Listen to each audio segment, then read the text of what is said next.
और आप सब लोग अवगत हैं कि राइट टू लाइफ, जीवन का अधिकार, ये शिक्षा के अधिकार के पहले से ही हमारे संविधान में जीवन का अधिकार जो है एक मौलिक अधिकार के रूप में पहले से उपलब्ध है। और माननीय सर्वोच्च न्यायालय ने ही अपने पूर्व के बहुत से आदेशों में इसको विस्तारित करके ये भी कहा है कि राइट टू लाइफ जो है वो right to live with dignity को भी उसमें ऐड किया है। और ये अधिकार जो मौलिक अधिकार है जो कि राइट टू एजुकेशन के पहले से है। जैसा आपने अभी देखा कि during the currency of the circular, मतलब जो जब तक एनसीटी का वो सर्कुलर वैलिड था तब तक जो अधिकार मिल गया कैंडिडेट्स को, वो अधिकार सुरक्षित होना चाहिए। तो मेरा ये व्यक्तिगत ओपिनियन है, अभिमत है कि जीवन का अधिकार जो उन्हें मिला कि हम बीएड करके ब्रिज कोर्स के रास्ते से हम अपने इस अधिकार का पालन कर पाएंगे, इसकी पूर्ति कर पाएंगे, अपना आजीविका अर्जित कर पाएंगे। ये अधिकार जो मुझे मिला, ये अधिकार वर्तमान में शायद उसका हनन हो जा रहा है। तो अगर कोई अभ्यर्थी, मैं नहीं जानता हूं कि वो कितना सही है कि नहीं है सही है, लेकिन अगर कोई अभ्यर्थी अगर इन सब बिंदुओं को या अपने विधि परामर्श लेकर के अगर अपना कोई दावा या पुनर्याचिका अगर माननीय सर्वोच्च न्यायालय में दायर करते हैं तो हमें उसके फलाफल के लिए प्रतीक्षा करना पड़ेगा और उसके फलाफल से ही प्रभावित होगा उनका परीक्षा फल। तो इसका मतलब यह हुआ कि अभ्यर्थी क्या अपना लीगल रिकॉर्ड्स लेते हैं, क्या एनसीटीई आदेश करती है या क्या राज्य सरकार अध्यादेश वगैरह वगैरह जो भी लेकर के आती है, उससे उसका परीक्षा फल प्रभावित हो सकता है और हम उसका बिल्कुल अनुपालन करेंगे। अब तब ये प्रश्न आप लोगों के मन में जरूर उठता होगा कि जब इतना संशय है तो फिर अभी परीक्षा को क्यों नहीं टाल दिया जाए। स्वाभाविक है, ये सबके मन में ये सवाल उठेगा और इसका उत्तर भी माननीय सर्वोच्च न्यायालय के इसी आदेश में छुपा हुआ है। माननीय सर्वोच्च न्यायालय ने ये अपने पेज 35 से 36 में ये कहा कि जब आपके पास में डिप्लोमाधारी पर्याप्त संख्या में उपलब्ध थे तो आपको बीएड के साथ, ब्रिज कोर्स के साथ उसको अलाउ करने का कोई औचित्य नहीं था। ये साफ साफ उसमें लिखा हुआ है कि, और इसी कारण से भी यह रद्द हुआ है क्योंकि आपको याद होगा, जानकारी होगी कि केवीएस ने शिक्षकों की कमी के कारण से यह प्रस्ताव दिया था, यह अनुरोध किया था, जिसको एनसीटी ने मान लिया। लेकिन राजस्थान के मामले में सुप्रीम कोर्ट की यह तीखी टिप्पणी है कि जब आपके पास में वहां पर पर्याप्त संख्या में अभ्यर्थी मौजूद थे डिप्लोमाधारी, तब फिर यह ब्रिज कोर्स करके बीएड को शामिल करने का क्या औचित्य है। अगर हम यही कहें कि हमारे पास जब पर्याप्त संख्या में डिप्लोमाधारी अभ्यर्थी उपलब्ध हैं तो परीक्षा को स्थगित करने का क्या औचित्य है, तब तो क्या हम ये माननीय न्यायालय का मानना नहीं माना जाएगा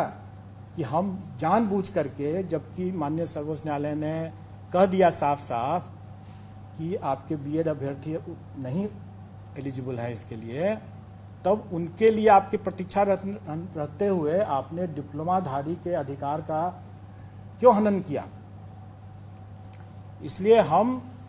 डिप्लोमाधारी के अधिकार का हनन नहीं करेंगे, माननीय सर्वोच्च न्यायालय के अवमानना का भागी नहीं बनेंगे।